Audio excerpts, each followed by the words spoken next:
Alright guys, I'm going to go over some details with you here on rebuilding a CR125 Showa shock. As you can tell, this one's in really bad shape. Bumper's disintegrated.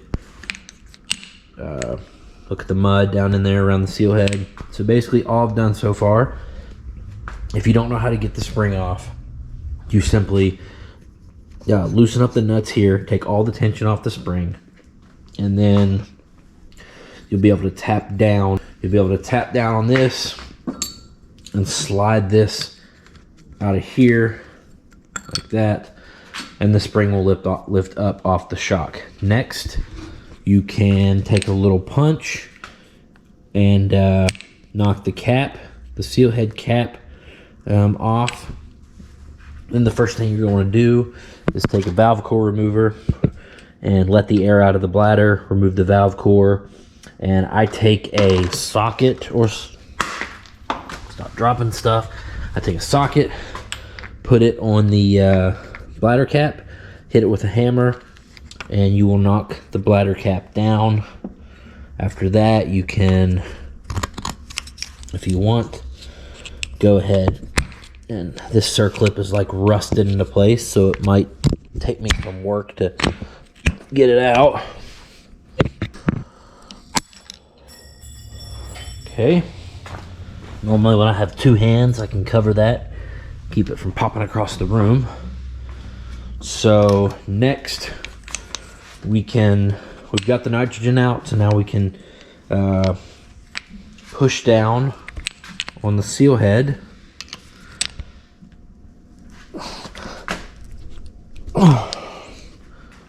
Sometimes you'll have to hit it with a hammer too.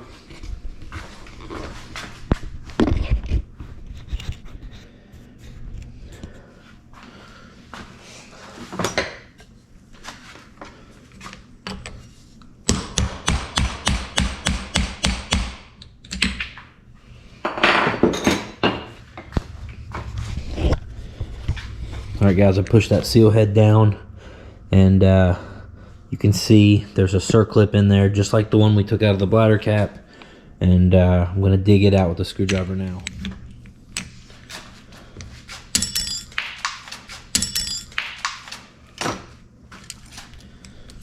Got that circlip out. Now you can try to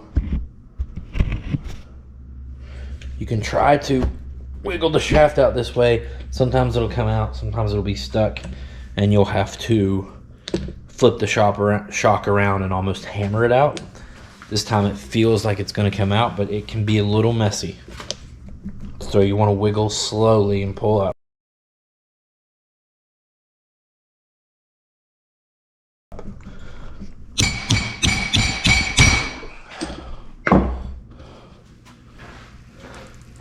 Alright guys, this is a bad one.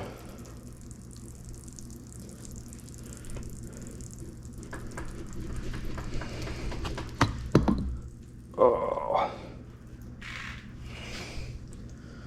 Gross.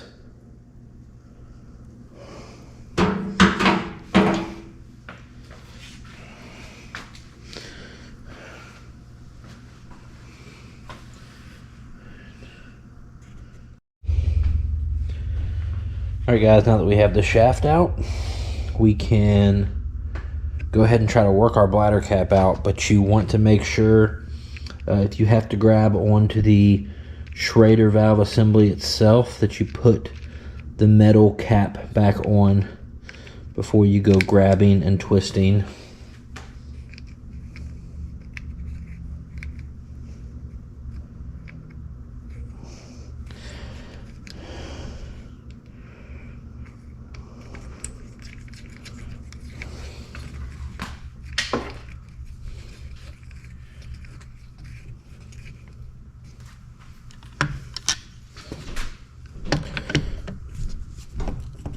Now you want to wiggle this back and forth, and it'll work its way out. All right, now you see how this bladder is what we call distended. See how it's not a perfect cone, it's sunk in on the sides. That's when you know you need to replace your bladder. So, you know, if you are doing a shock at home yourself or something, I just recommend getting the Pivot Works kit. that comes with the seal head, the bladder, the bumper, everything. You can see this one was in pretty rough shape. So now we can drain the body itself.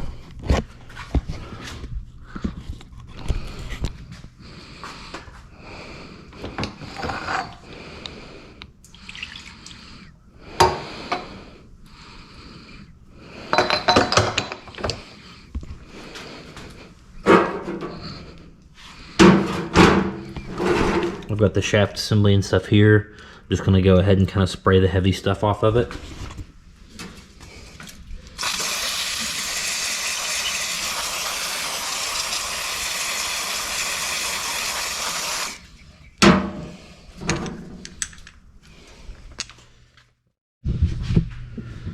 Alright guys, you can always tell if these have not been serviced.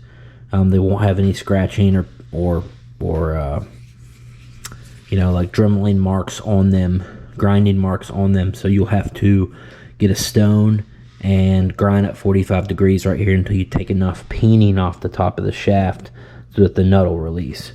This one has been serviced before, so this nut will release no problem off the top with the 17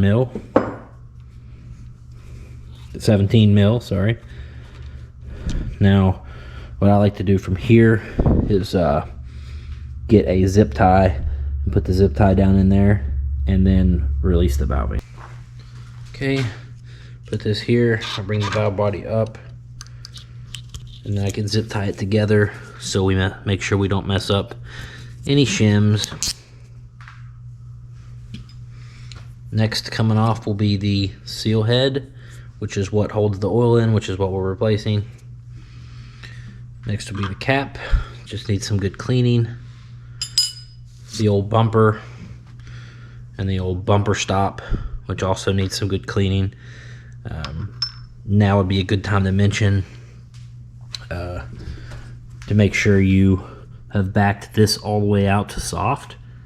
And I like to stick something tiny down in here, and you can, that way if you can make sure that the needle has actually moved into the soft setting, because if it's a shock that's been not used much for a while, they will sometimes stick, and then you will have trouble trying to put it back together, trying to bleed it and put it back together. So alright guys, I have everything apart and cleaned and laid out neatly here.